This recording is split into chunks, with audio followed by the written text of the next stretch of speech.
Hello, I'm Anika from Made to Sew.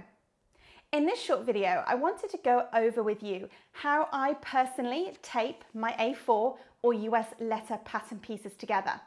I've recently launched a couple of new patterns on my website, and I've had a few people ask me about this to make sure that you get a nice accurate finish to your patterns that you've taped together. Now I've gone ahead and printed my pattern off. I'm working in A4, but the same file is used if you're working in US letter paper. I'll go through firstly how to print it off and how to choose the layers in my pattern so that you can pick different sizes. And then we'll head to the overhead camera so that I can talk through how I tape and print my patterns together. There are a number of different ways you can do it. There is no real right way, but I wanted to share what I do to make sure that you can follow along and get really accurate results. Made to sew patterns come with layers, which means that you can choose the size or sizes that you wish to print. Open the pattern in Acrobat Reader DC. This is free software that you can download from the internet. On the left-hand side, the bottom icon looks like a stack of paper. Click this icon. This is the layers icon and will allow you to turn on and off different sizes. Simply click the eye to turn a size on and off. It's a good idea to go to one of the pages with all of the sizes on it so that you can check this feature is working. You're welcome to choose one size to print or multiple sizes if you fit in between different sizes and need to make some adjustments to the pattern. Once you've chosen your sizes, you will then be able to print the pattern. Head to File, Print, and make sure that the pattern page size is set to actual size or custom size 100%. I would recommend printing page 1 first so that you can check the size of the box on page 1. This should measure 5 centimeters by 5 centimeters or 2 inches by 2 inches. Just to note that it is ever so slightly smaller than 2 inches because 5 centimeters and 2 inches are not a direct conversion. When I say ever so slightly smaller than 2 inches, I mean a very small amount, not enough to be a 1/16 of an inch. Print page 1 first and check the size of this box. If you're happy, you can then go ahead and print the rest of the pattern. Consider if you want to print your pattern in color or in black and white. And of course, you can choose pages to print if you only want to print certain parts of the pattern. It can be a good idea to view the pattern layout in your instruction booklet if you wish to print particular pages or just to see how the pattern is going to go together. Now I've gone ahead and printed out the whole pattern. And the way that I work to stick this together is to work in rows. So I'll start by laying out row 1, being sure to match up the corresponding triangles. 1A to 1A and so on. Continue until you've got your first horizontal line laid out. I've gone ahead and laid out row 1, the rest of my pattern is still together.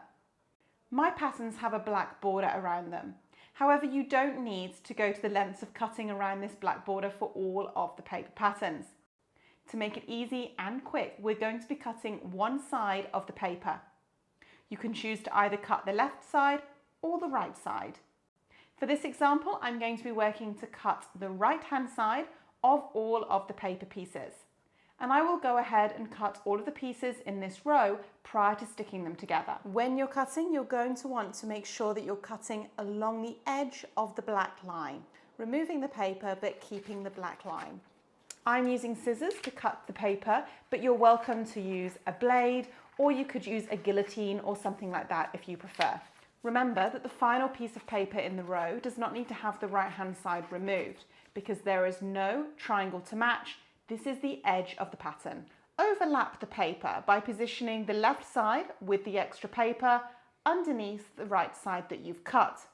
Be sure to match the triangle in the center as well as the horizontal join lines at the top and the bottom of the black square.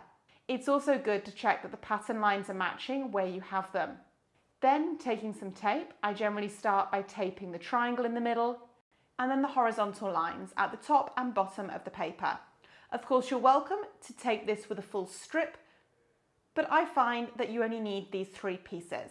The pieces of tape that I use are approximately 3/4 of an inch to 1 inch in length, 2 centimeters to 3 centimeters.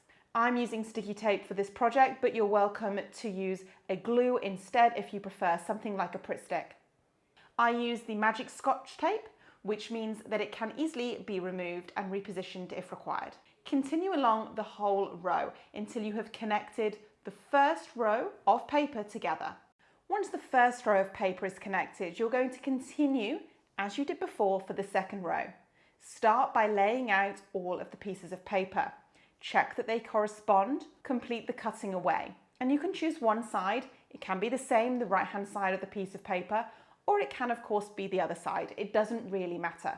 I'm going to continue with the right-hand side, and I'm going to cut that away along all of the pieces except for the final piece on the right, because that is the edge of the pattern. Once I've done the cutting, I will then begin with the sticking, and I will position the places together. Just make sure as you're assembling all the pieces that all of the paper is laying flat. Once you have completed the second row, we're going to attach the first row to the second row. And this is the method that I use as I'm creating this pattern. So I complete each row and then I attach them onto the rest of the pattern. So once we've done this, we would complete the third row and attach it on to the 2 rows. To attach the second row to the first row, we're going to need to cut away one side of the pattern, and I'm going to cut away the right-hand side of this second row, cutting all the way along the pattern pieces. Then we can easily connect them. I generally start in about the center, matching the little triangles. And then I work my way out, being careful to keep everything nice and flat. It's also a good idea to match the vertical black lines and a tiny bit at the very edge of the paper. Of course, you're welcome to tape across the full row, but usually I find these small bits of tape suffice. Now that we have completed 2 rows, we're going to continue with the same method.